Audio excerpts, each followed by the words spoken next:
PROSIGNS and most commonly used abbreviations in Morse code.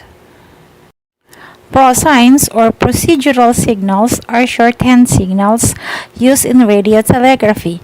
They are special characters made by running two characters or letters without any spacing. For example,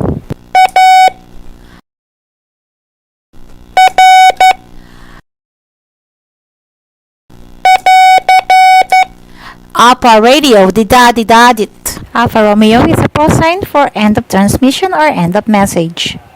To distinguish with regular characters, it is written with overscore.